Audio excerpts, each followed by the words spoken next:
દ્રષ્ટિ આપ કરાવો દ્રષ્ટિ આપ કહો છો, પણ દ્રષ્ટિનું શું રૂપ એ કઈ સમજાતું નથી. જ્ઞાન તો બરાબર છે, ખ્યાલમાં આવશે આ જ્ઞાનના બધા પડખાથી વાત કરો, પણ દ્રષ્ટિ આ પ્રમાણે એકને સ્વીકારે છે, એક અસ્તિત્વને જ રહે, પણ દ્રષ્ટિ શું એ હજુ બરાબર કોઈને ખ્યાલ નથી આવતો. એક ધ્યેય રાખ્યું છે, દ્રવ્યનો આશ્રય લીધો છે, તો દ્રષ્ટાંતમાં શું હોય કે કોઈ માણસ કાર્ય કરતો એને ધ્યેય એક હોય કે મારે આ ધ્યેય આ ગામ લક્ષ્મણ લીધું છે, તો ગામ જુદું નહીં, બધું જુદું છે, તો એને ધ્યેય એક જ છે કે આ રીત આ વસ્તુ છે, અને એ દ્રવ્ય આ છે, દ્રવ્યને પોતે એના દ્રષ્ટિમાં લઈને એનું દ્રષ્ટિબિંદુ બરાબર દ્રવ્ય ઉપર છે. હાથમાં એ લીધું છે ને કાર્ય આ દ્રવ્યમાં જે અશુદ્ધિ પર્યાય અપેક્ષા છે પૂરી કરવાની છે. જ્ઞાનમાં કાર્ય કરતો માણસ એનું ધ્યેય આ કાર્યનો હેતુ શું છે એનું દ્રષ્ટિ દ્રવ્ય ઉપર બરાબર આશ્રય લીધો છે. ઓલું તો દ્રષ્ટિબિંદુ બહારનું છે બધું. આ તો એક વસ્તુને હાથમાં લીધી છે કે આ વસ્તુ મૂળ સ્વભાવે તો પૂર્ણ છે, પણ એને સાધ્વી છે, પર્યાયમાં દુરસ છે. પાણીનો સ્વભાવ શીતળ છે, પણ એની શીતળતા કેમ પ્રગટ કરવી એ કાર્ય જ્ઞાનમાં લીધું છે, અને એ કાર્ય જ્ઞાનમાં લઈને પછી ક્રિયામાં એ પરિણતિમાં એ પ્રકારે કરે છે.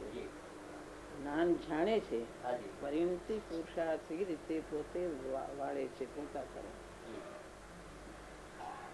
અને પ્રયોગથી પાણીને શીતળ છે, કાદવથી મેલું છે એને ચોખ્ખું કરવું છે, પણ સ્વભાવે નિર્મળ છે. પાણી ઉપર દ્રષ્ટિ એમ આ વસ્તુ એ તો પાણી જુદું થયું, આ તો એક વસ્તુ છે, એ વસ્તુને જાણી લીધી, વસ્તુને હાથમાં લીધી છે. દ્રષ્ટિમાં એટલે એના દ્રષ્ટિબિંદુમાં એ ગ્રહણ કરી લીધું છે કે આ જ વસ્તુ છે, પોતે જ છે, પોતે કઈ જુદું નથી.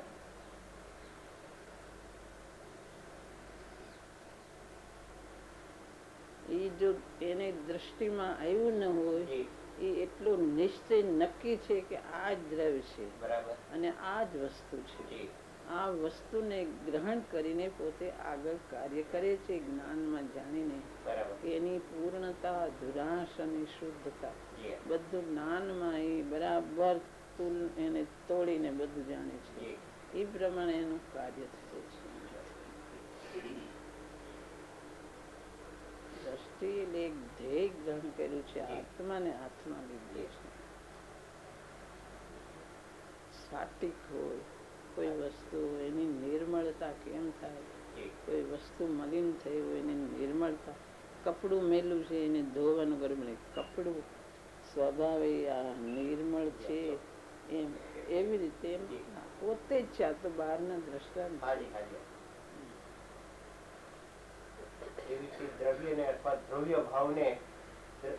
પોતે ગ્રહણ કર્યું છે, એના ઉપર દ્રષ્ટિને સ્થાપી દીધી છે કે આ વસ્તુ છે. આ હવે એનો સ્વભાવ તો પૂરેપૂરો શીતળ અને પૂરેપૂરો જ્ઞાનથી ભરેલો, આનંદથી ભરેલો પૂરેપૂરો છે. એમાં એના મૂળમાં એને કાંઈ અશુદ્ધતા કે એના મૂળમાં કોઈ ઉષ્ણતા કે આકુળતા નથી. મૂળ એનું અંત તત્વ મૂળ તો શુદ્ધ છે, પણ એને પ્રગટ શુદ્ધતા કરવા માટે કઈ અપેક્ષા અશુદ્ધતા છે એ જ્ઞાન બધું જાણે. જ્ઞાન શુદ્ધતાને જાણે છે, જ્ઞાન અશુદ્ધતાને બેયને જાણે છે. એ પ્રમાણે કાર્ય પોતે પુરુષાર્થથી પોતા તરફ વળે છે. ભેદ જ્ઞાન કરીને, ભેદ જ્ઞાન દ્વારા વિભાવથી ન્યારો થાય છે. હું જુદો છું એનાથી, એનાથી ન્યારો થાય છે અમુક પ્રકારે, પછી વિશેષ થતું રહે છે. ગ્રસ્તાશ્રમમાં અમુક પ્રકારે ન્યારો થાય છે. દ્રષ્ટિ અપેક્ષા એ ન્યારો છે કે હું તો આ જ છું, આમ નથી. જેટલું આલંબન આવ્યું પોતાનું એટલું ન્યારો થઈ ગયું છે. બરાબર. જે જ્ઞાનમાં આ અશુદ્ધતા ખ્યાલમાં આવી કે આ અશુદ્ધતા છે, મારું પૂરેપૂરું સ્વરૂપ આ છે, એમ જે જ્ઞાનમાં અશુદ્ધતા પણ જણાણી તેની પછી અશુદ્ધતા રહે શા માટે? એ જાણ્યા ભેગું જાણે એટલે કાર્ય થઈ જતું નથી. આ શુદ્ધતા છે, આ શુદ્ધતા છે, મારો સ્વભાવ શુદ્ધ છે, એમાં અશુદ્ધતા જાણ્યું એટલે જાણવાની સાથે કાર્ય ન થાય. કાર્ય હજી એની પરિણતિ પ્રગટ. એ જાણ્યું અમુક પ્રકારે છૂટો પડે છે. એને જાણ્યું એવું યથાર્થ જાણ્યું છે. દ્રષ્ટિ પોતે આત્માનો આશ્રય લઈને, અને આ આત્મા છે, આ વિભાગ એ આત્માનો આશ્રય લઈને જાણ્યું છે બરાબર. એટલે અમુક પ્રકારે ન્યારો થાય છે. એમ જાણવાની સાથે અમુક કાર્ય થઈ જાય છે, પણ વિશેષ કાર્ય કરતા વાર લાગે છે. જાણવાની સાથે તરત જ બધું પોતે અંદરમાં ઠરી જાય એ તરત થતું નથી. એને લીનતા થતા વાર લાગે છે. એટલે ગ્રસ્તાશ્રમમાં હોય છે. પછી એને વિશેષ પુરુષાર્થ થાય.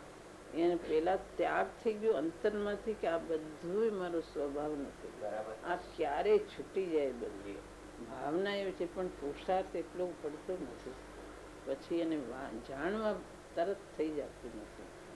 વાય એની ચારિત્ર દશા અંતરની એ પછી બહાર આવે છે. અંતરની અને બહાર તે પ્રમાણે શું ભાવો એની સાથે હોય છે, એટલે એવો ત્યાગ થાય છે. એને સંબંધ વાળો પછી લીનતા વધતા વધતા વધતા ચારિત્ર દશા અંતરમાં થાય એટલે વધી જાય છે.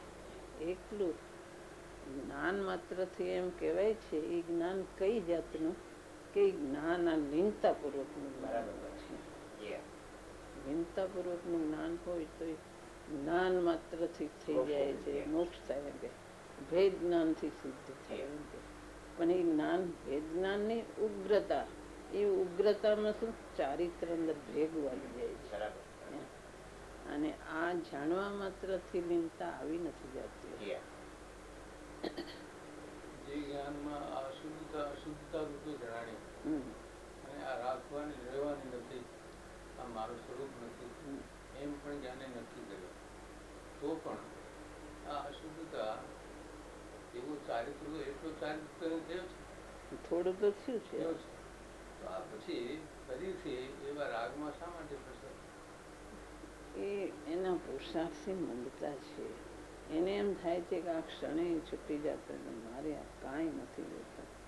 પણ એટલો પુરુષાર્થ એનો થઈ શકતો નથી. એકદમ એવી જોરદાર એવી પુરુષાર્થની ઉગ્રતા થતી નથી. શ્રદ્ધા થયું, જ્ઞાન થયું, જાણ્યું, અમુક પ્રકારે ન્યારો થયો, સ્વાનુભૂતિ થઈ, બહાર આવ્યો, વેદનાની ધારાવર્તે જુદો છું એવી પરિણતિ સહજ ચાલે છે. દરેક કાર્યમાં જોડાય તો પોતે જ્ઞાતા રહે છે, જાણનાર રહે છે. અંતરથી એક થતું નથી.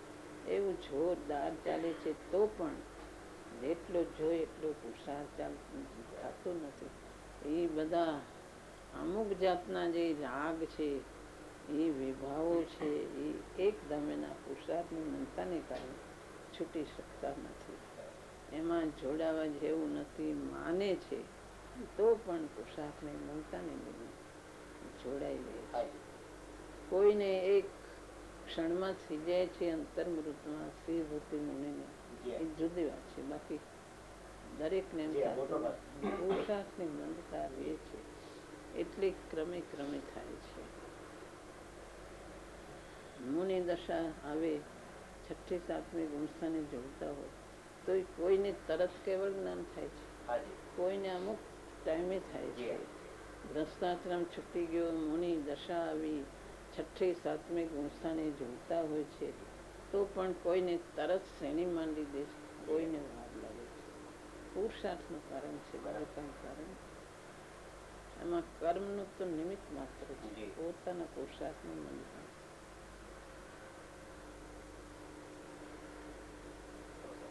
અંદર ખેદ રહે છે તો પણ સમજે છે કે મારા પુરુષાર્થનું મંત્ર છે.